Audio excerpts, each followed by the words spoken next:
చూడడానికి కలర్ఫుల్ గా ఉండే బటర్ఫ్లై పీ ఫ్లవర్ శంకు పుష్పాల గురించి చాలా మందికి తెలిసే ఉంటుంది.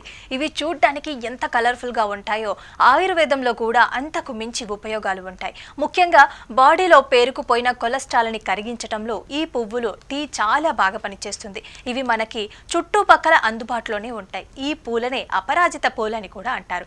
వీటిని మనం డైట్ లో యాడ్ చేయడం వల్ల ఎన్నో బెనిఫిట్స్ ఉంటాయి. ముఖ్యంగా దీనిని మనం టీ చేసుకొని తాగితే చెల కొలెస్ట్రాల్ అనేది తగ్గి గుండె సమస్యలు ఇతర సమస్యలు కూడా తగ్గే అవకాశం ఉంటుంది.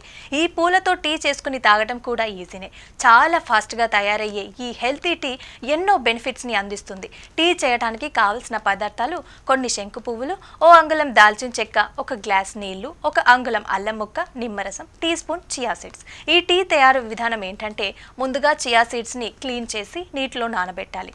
నీటిలో నానిన గింజలు నీటిని అబ్జర్వ్ చేసుకుని ఉబ్బుతాయి. ఇప్పుడు టీ కోసం గిన్నె పెట్టుకుని అందులో గ్లాస్ నీరు వేయండి.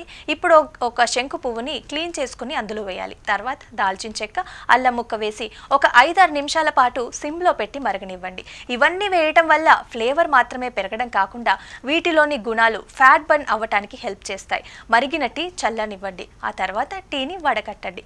గోరువెచ్చగా ఉన్నప్పుడు కొద్దిగా నిమ్మరసం కలపండి. దీనివల్ల రుచి పెరగడమే కాకుండా మనకి విటమిన్ సి కూడా అందుతుంది. శంకు పుష్పాల టీలో యాంథోసియానిన్స్ ఉంటాయి. ఇవి మన బాడీలో ఆక్సిడేషన్ స్ట్రెస్ ని తగ్గించి వాటి కారణంగా వచ్చే గుండె సమస్యల్ని దూరం చేస్తాయి. ఇక దాల్చిన చెక్కలోని గుణాలు చెడు కొలెస్ట్రాల్ ని తగ్గిస్తాయి. వీటితో పాటు ట్రైగ్లిజరైడ్స్ ని కూడా తగ్గిస్తాయి. అల్లం టీకి మంచి రుచిని ఇవ్వటమే కాకుండా ఎన్నో లాభాలని యాడ్ చేస్తుంది.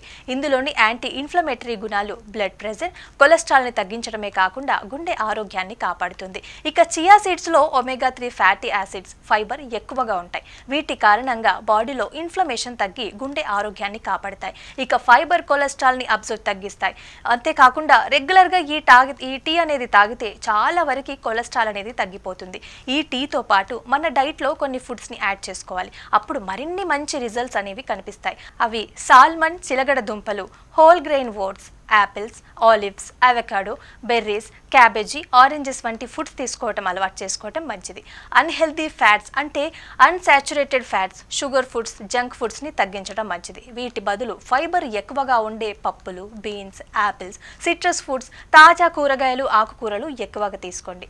రెగ్యులర్ గా వర్కౌట్ చేయడం, ఏదైనా ఒక ఎక్సర్సైజ్ చేయడం కూడా అలవాటు చేసుకోవటం మంచిది. మంచి బరువు మెయింటైన్ చేయండి. స్మోకింగ్, ఆల్కహాల్ కి దూరంగా ఉండండి. ముఖ్యంగా ఎప్పటికప్పుడు కొలెస్ట్రాల్ లెవెల్స్ ని చెక్ చేసుకోవటం మరవద్దు.